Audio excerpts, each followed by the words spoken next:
الفاتحة. أعوذ بالله من الشيطان الرجيم. بسم الله الرحمن الرحيم.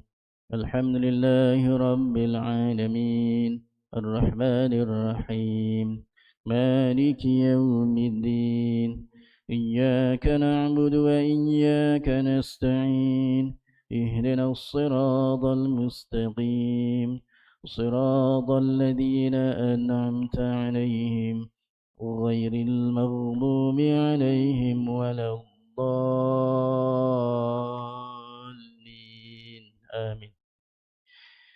بسم الله الرحمن الرحيم. إن الحمد لله نحمده ونستعينه ونستغفره ونعوذ بالله من شرور أنفسنا ومن سيئات أعمالنا. من يهده الله فلا مضل له ومن يضلل فلا هادي له. أشهد أن لا إله إلا الله وأشهد أن محمدا عبده ورسوله. سبحانك لا علم لنا إلا ما علمتنا إنك أنت العليم الحكيم. ولا حول ولا قوة إلا بالله العلي العظيم. اللهم افتح علينا حكمتك وانشر علينا من خزائن رحمتك يا أرحم الراحمين. اللهم نور قلوبنا بنور هدايتك كما نورت الأرض بنور شمسك أبدا أبدا برحمتك يا أرحم الراحمين. آمين آمين يا رب العالمين. Yang dimuliakan barisan tuan-tuan imam, tuan-tuan Bilal, tuan-tuan Siap, tuan-tuan sedang hadirin hadirat, muslimin muslimat yang dirahmati Allah Subhanahu wa taala. Pertama-tama kita panjatkan kesyukuran kehadirat Allah Subhanahu wa taala dan masih lagi diberikan nikmat dalam hidup kita ini, diberikan umur yang panjang untuk kita merasai. Semalam kita dah merayakan apa dia? Maulidur Rasul sallallahu alaihi wasallam. Kita rayakan, kita raikan. Dalam kita meraikan, pelbagai program telah pun dijalankan. Ada yang bermula pada 1 Rabiul Awal telah pun membuat mungkin ada yang buat selawat, marhaban, berzanji, rawi. Ada yang mungkin membuat selawat mengiringi kuliah-kuliah yang diadakan. Ada juga yang mungkin membuat qasidah. Begitu juga ada qasidah yang diiringi dengan alunan gendang, walaupun ada pertikaian. Ada pihak-pihak yang mempertikaikan yang qasidah ada diiringi dengan gendang sebab dibuat di dalam surau dan masjid. Kalau di luar daripada dewan utama, tak ada masalah. Bila dibuat dalam dewan utama dengan diiringi gendang, maka adalah pertikaian. Kalau hanya qasidah, tak ada masalah. Tapi gendang itu yang dipertikaikan. Begitu juga dengan ceramah-ceramah khas. Saya yakin semua surau masjid buat ceramah khas Maulidur Rasul. Sama ada bertepatan pada malam Khamis, ataupun beberapa hari sebelumnya, atau beberapa hari selepasnya. Semuanya ini adalah untuk meraihkan kelahiran Nabi kita, Nabi Muhammad sallallahu alaihi wasallam. Namun, apa yang penting ialah tuan-tuan, bukan hanya retorik kita meraihkan. Sedangkan yang perlu adalah penghayatan, perjuangan, ibrah yang Rasulullah tinggalkan untuk kita teruskan perjuangan yang ditanam dalam sanubari kita sepanjang masa. Jika tidak, dia hanya menjadi rutin tahunan. Cukup 12 Rabiul Awal, kita akan sambut, raikan, tak kira selawat, berarak, qasidah sebagainya. Habis program, habis. Di situ saja. Tunggu lagi tahun depan, 12 Rabiul Awal. Sedangkan bukan itulah yang kita maksudkan. Tetapi perjuangan, ya, perjuangan Nabi yang kita kena teruskan. Bak kata pepatah Melayu, perjuangan yang belum selesai. Maka kitalah penerus. Sebab kita semua ini adalah da'i.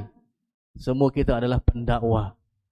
Yang mana kerja dakwah adalah menyampaikan, tabligh menyampaikan, dan itulah salah satu sifat yang wajib bagi Rasulullah sallallahu alaihi wasallam, iaitu menyampaikan dakwah dan risalah agama Islam kepada seluruh masyarakat.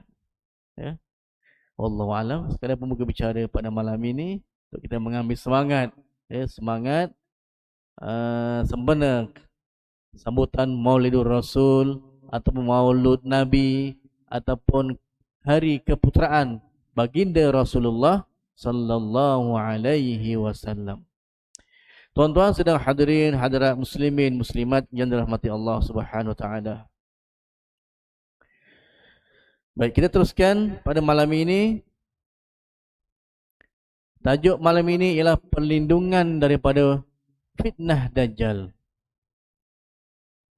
Nabi sallallahu alaihi wasallam telah memberi petunjuk dan bimbingan kepada umatnya dengan sesuatu yang dapat melindungi mereka dari fitnah Al-Masihud Dajjal. Baginda telah meninggalkan pada umat baginda satu jalan yang terang benderang, yang malamnya seperti siang kerana terangnya, yang tidak akan berpaling darinya kecuali orang yang bakal binasa dan cilaka.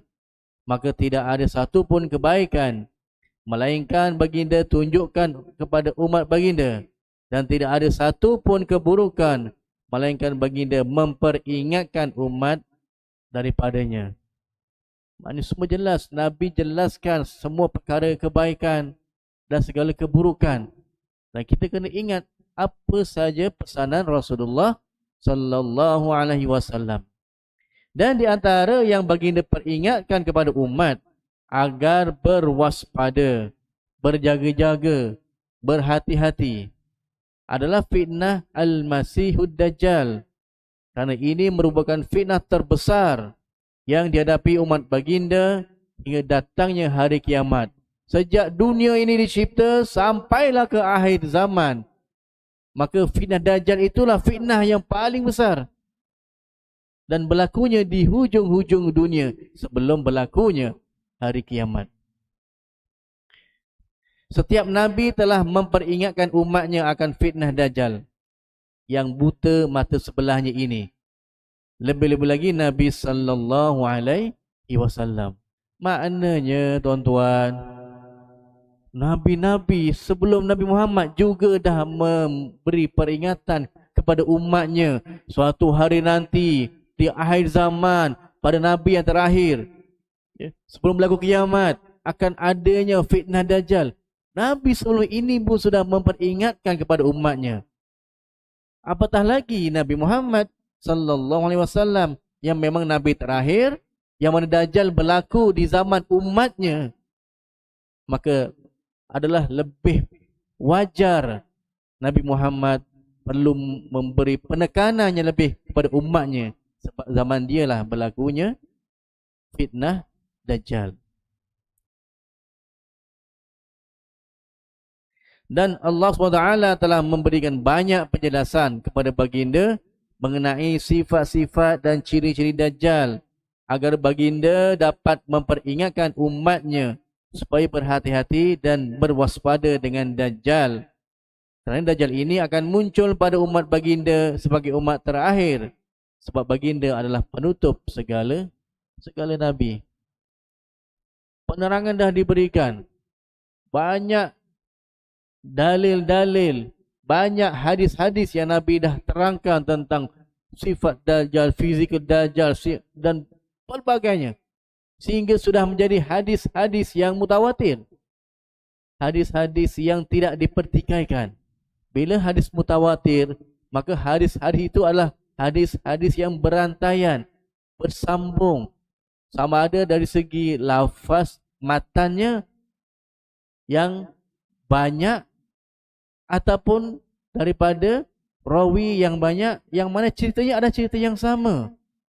yang tidak memungkinkan berlakunya penipuan. Sebab itulah hadis mutawatir itu jatuh dalam kategori hadis sahih. Tidak ada pertikaian.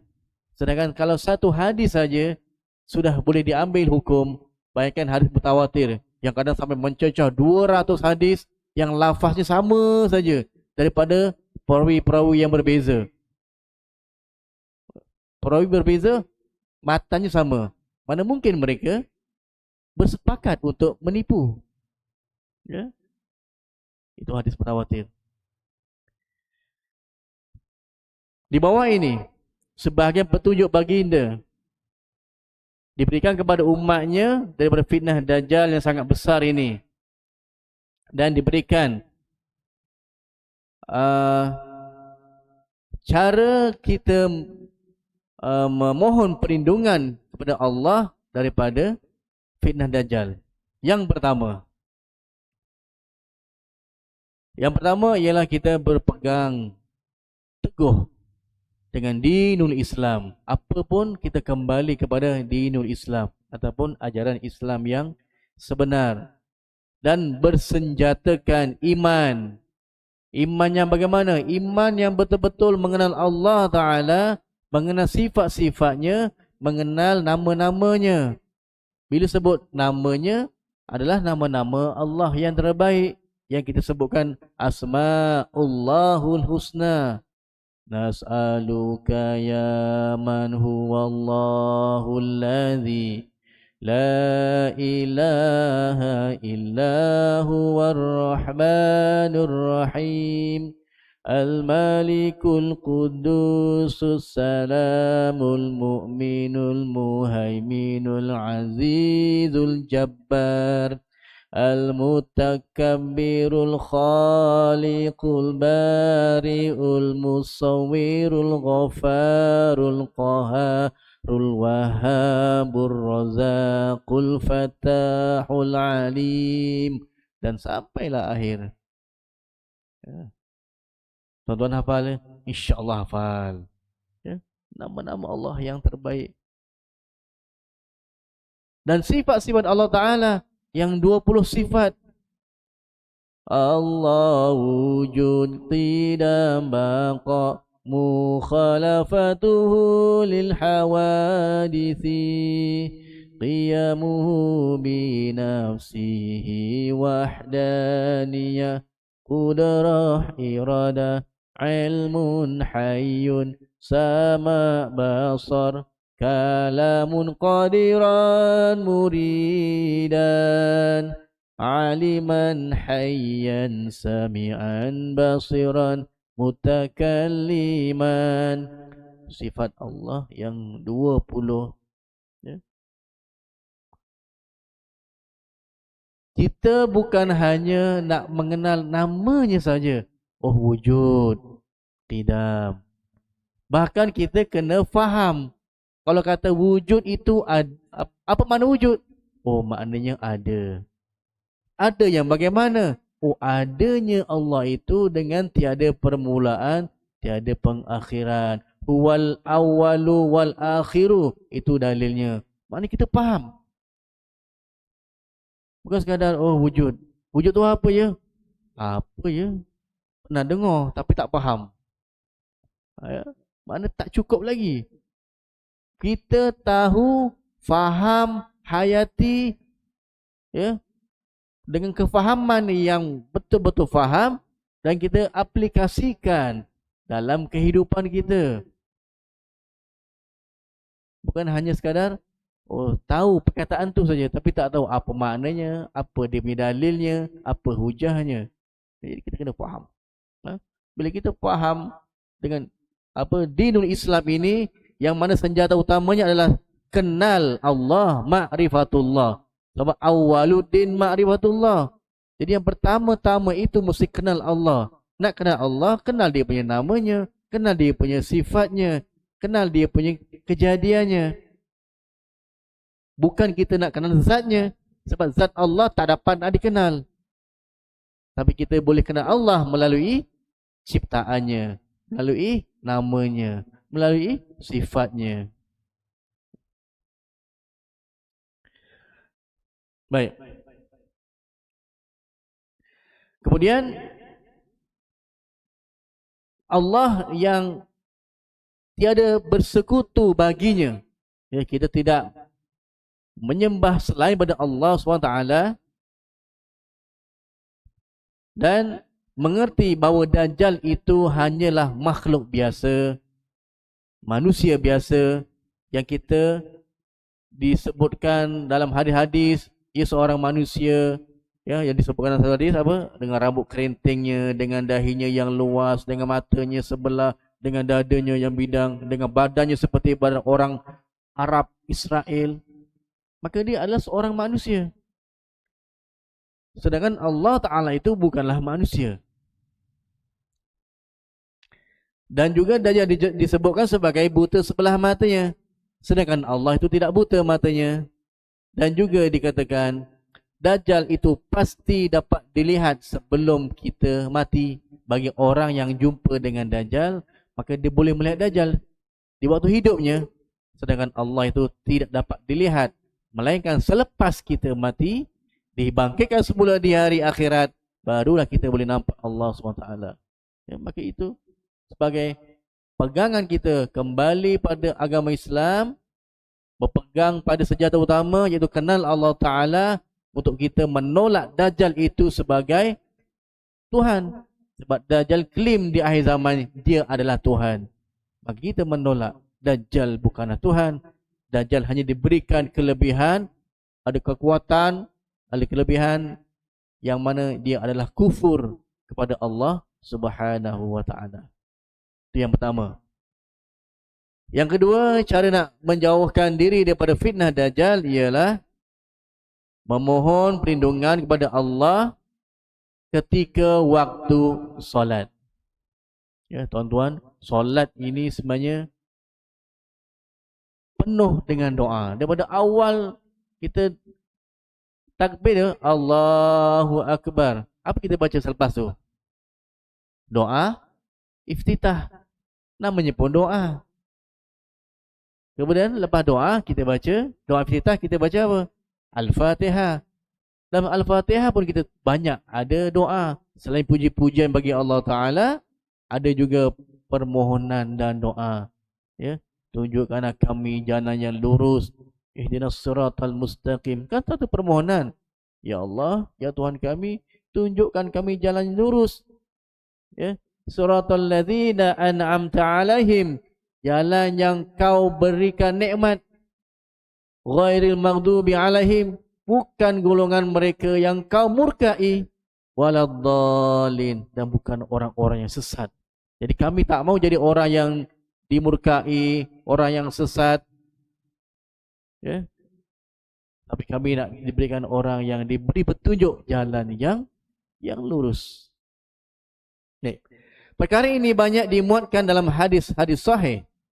Antara yang diriwayatkan oleh Imam Bukhari, Muslim, Nasa'i dari Aisyah, isteri Nabi sallallahu alaihi wasallam, bahawa baginda biasa berdoa dalam solatnya dengan mengucapkan, Allahumma inni a'udzubika min azabil qabr wa a'udzubika min fitnatil masihid dajjal. Ya Allah, aku berlindung kepadamu dari azab kubur dan aku berlindung kepadamu dari fitnah al-masihud dajjal. Ya. Nabi sendiri pun mohon. Ya. Nabi mohon supaya dijauhkan daripada fitnah dajjal. Kita ni rasa macam dah kuat je. Dajjal tak lut lah. Aku dah kuat iman. Dah cukup kuat. Kita rasa kuat. Ya. Kalau datang Dajjal betul-betul di depan mata kita, belum tentu lagi kita dapat berpegang teguh pada iman kita. Hadis yang kedua, daripada Imam Bukhari meriwayatkan dari Mus'ab bin Sa'ad bin Abi Waqqas. Ia berkata, Sa'ad memerintahkan 5 perkara yang diperintahkan oleh Nabi sallallahu alaihi wasallam. Antara lain, mengucapkan doa, wa a'udzubika min fitnatid dunya yakni min fitnatid dajjal. Dan aku memohon perlindungan kepadamu dari fitnah dunia, yakni fitnah dajjal. Disebutkan lafaz dunia secara mutlak terhadap dajjal ini sebagai isyarat bahawa fitnah dajjal itu merupakan fitnah yang paling besar terjadi sejak dunia diciptakan sampailah ke akhir zaman. Ya. Sebab disebut fitnah dunia yang merujuk kepada fitnah dajjal. Itu hadis yang kedua. Hadis yang ketiga. Hadis daripada Imam Muslim meriwayatkan daripada Abi Hurairah radhiyallahu anhu. Ia berkata, Rasulullah sallallahu alaihi wasallam bersabda, "Idza tashahhada ahadukum falyasta'iz billahi min arba'in yaqulu." Apabila salah seorang daripada kamu bertasyahud. Tasyahud apa tuan-tuan? Tasyahud tu ya tahiyat. Kalau buka buku fiqh, dia ada tulis tasyahud akhir ataupun tahiyat akhir. Tasyahud awal atau tahiyat awal. Ya. Jadi dalam hadis ini Nabi sebut iza tashahhada ahadukum falyasta'iz billahi min arba'in yaqulu. Apabila salah seorang daripada kamu bertasyahud atau bertahiyat dalam solat, hendaklah ia memohon perlindungan kepada Allah dari 4 perkara dengan mengucapkan apa diucapannya? Ada 4 perkara. Allahumma inni a'udzubika min azabi jahannam. Yang pertama. Wa min azabil qabr. Kedua. Wa min fitnatil mahya wal mamat. Yang ketiga. Wa min syarri fitnatil masihid dajjal. Yang keempat. Ini ada 4 perkara Nabi ajar siapa yang solat pada tahiyat akhir, pada tasyahud akhir, biasa dibaca sebelum salam. Kalau tuan-tuan dengar perasaan tadi Imam Cikgu Kai pun ada baca. Perasan tak dibaca? Dibaca pada akhir sebelum salam dibaca doa ni. Allahumma inni a'udzubika min azabi jahannam wa min azabil qabr wa min fitnatil mahya wal mamat wa min syarri fitnatil masihid dajjal. Yang bermaksud, ya Allah, aku mohon perlindungan kepadamu daripada azab neraka jahannam, dari azab kubur, dari fitnah kehidupan dan kematian, dan dari buruknya fitnah al-masihud dajjal. Jadi ini memang hadis Nabi, sarankan kita baca pada tahiyat atau tasyahud akhir, sebelum beri salam. Adakah boleh dibaca pada waktu lain? Boleh. Nak baca lagi waktu doa lepas sembahyang, baca lagi boleh, tak ada masalah. Itu doa. Doa kita boleh baca berulang-ulang. Cuma dalam hadis ini Nabi sarankan baca pada ketika tahiyat atau tasyahud.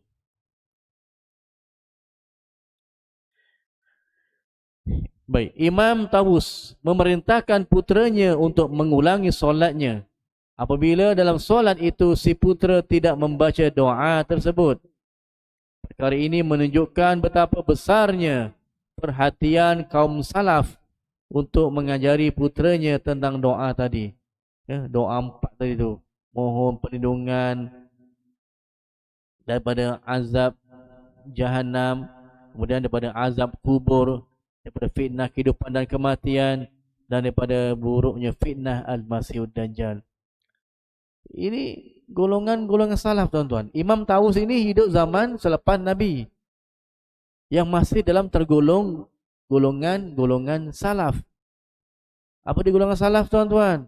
Golongan salaf adalah golongan-golongan yang dikatakan dalam lingkungan 300 tahun selepas kewafatan Rasulullah sallallahu alaihi wasallam.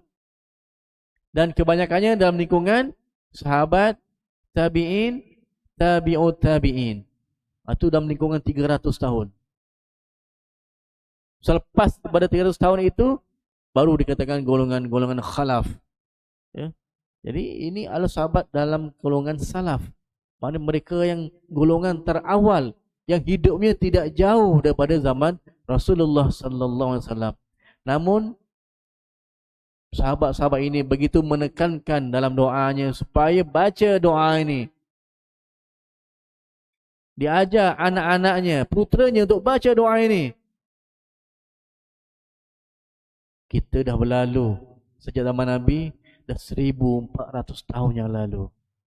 Kita pun belum tentu baca. Tak kisah pun.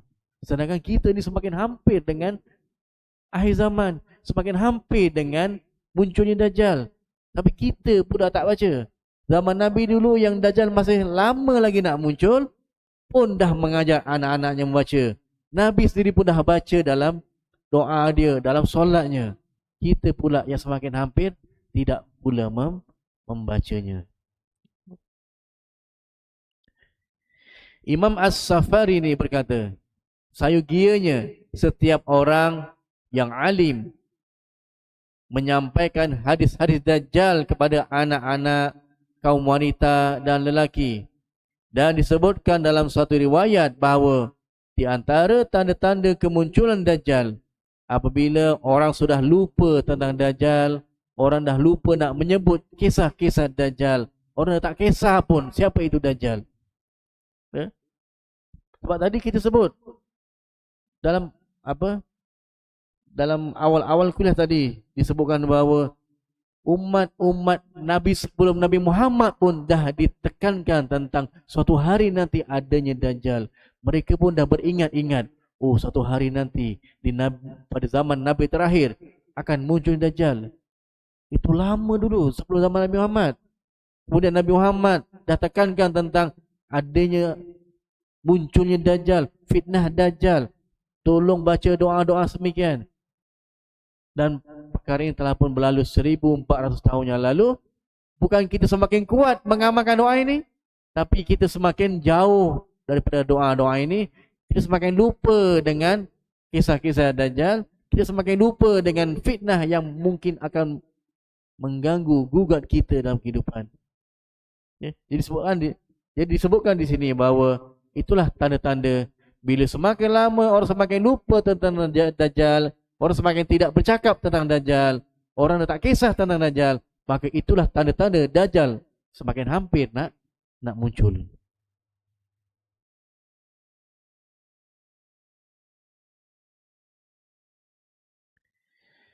Selanjutnya beliau mengatakan, mengikut Imam As-Safari ini, apalagi pada zaman kini, kita yang telah banyak berada dalam suasana fitnah dan ujian, yang mana sunnah-sunnah Nabi dikatakan bid'ah, yang mana benda-benda bid'ah dianggap syariat yang harus diikuti, benda-benda yang salah dikatakan betul, benda yang betul dikatakan salah, yang penipu dikatakan amanah, yang amanah dikatakan penipu.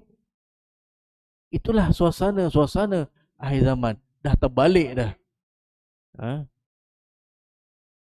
Suasana dah berubah. Betapa orang yang berdosa itulah yang diangkat sebagai orang yang baik, yang jujur, sebagai pemimpin. Contoh, mana-mana yang baik, jujur, itulah yang dikatakan penipu, pendusta. Ini suasana yang berlaku sekarang ini. Sehingga kadang-kadang kita dah susah nak mencari betul-betul orang yang berkualiti, yang boleh menjadi pimpinan kita. Sebab sudah banyak mereka yang tidak sepatutnya diangkat. Sebab sudah, inilah tanda akhir zaman bila suasana sudah pun terbalik. Orang yang jahil dikatakan berilmu, yang ilmu dikatakan jahil dan sebagainya. La haula wala quwwata illa billahil aliyyil azim. Tiada daya untuk menjauhi kemungkaran dan tiada kekuatan untuk melakukan kebaikan kecuali dengan pertolongan Allah yang Maha Tinggi lagi Maha Agung. Baik, itu yang kedua. Ya. Mana tadi yang pertama, cara kita nak menjauhkan fitnah Dajjal itu kembali pada dinul Islam, berpaksikan senjata utamanya iaitu kena kenal Allah, ma'rifatullah, dengan sebenar-benarnya tentang namanya, sifatnya, dengan kefahaman yang sebenar-benarnya, bukan hanya tahu tapi tahu, faham, jelas, apa hujah, dalil semuanya. Kemudian yang kedua, kita memohon doa daripada fitnah dajjal melalui doa yang kita baca ketika waktu solat. Dan yang ketiga, cara nak menjauhkan fitnah dajjal yang ketiga ialah menghafal beberapa ayat daripada surah Al-Kahfi. Alhamdulillah, kita pun dah cuba amalkan, ya.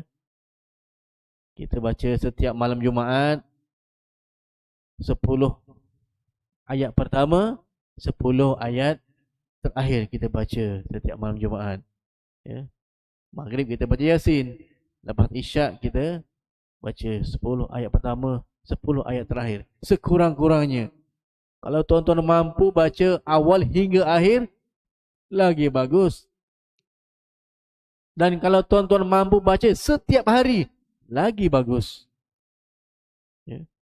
Tapi janganlah tak baca langsung, duk fikir nak setiap hari, setiap minggu, 10 pertama, 10 akhir, duk fikir-fikir, akhir tak buat. Itu yang tak boleh tu.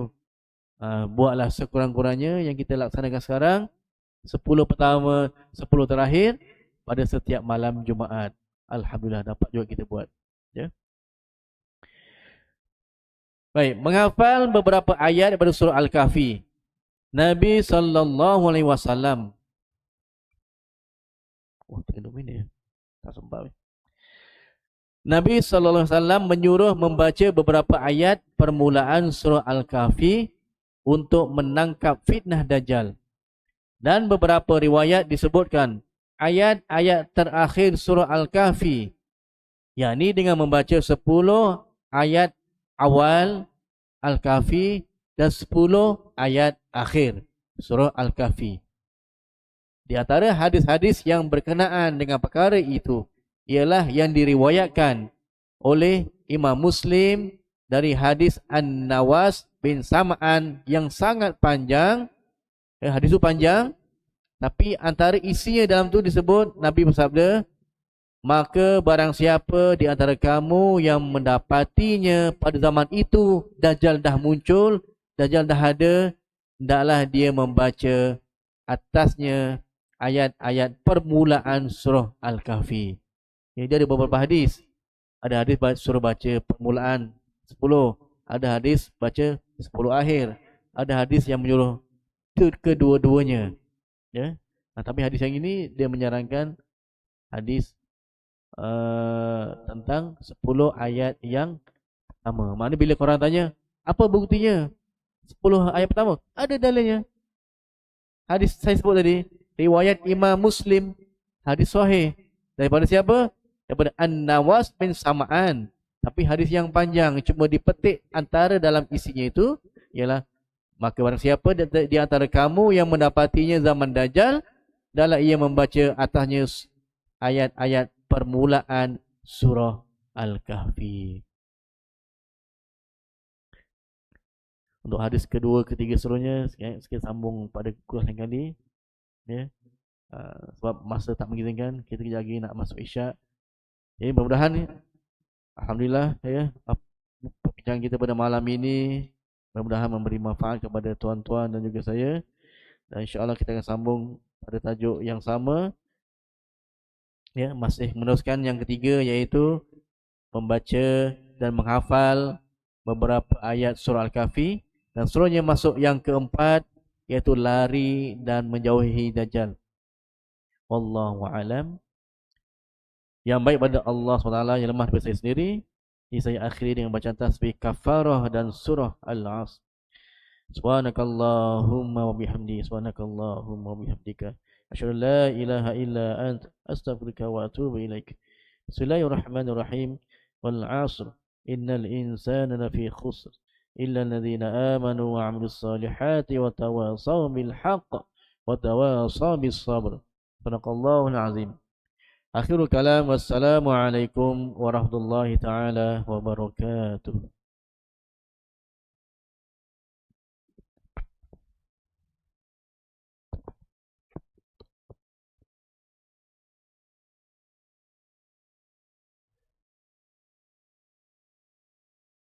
Oh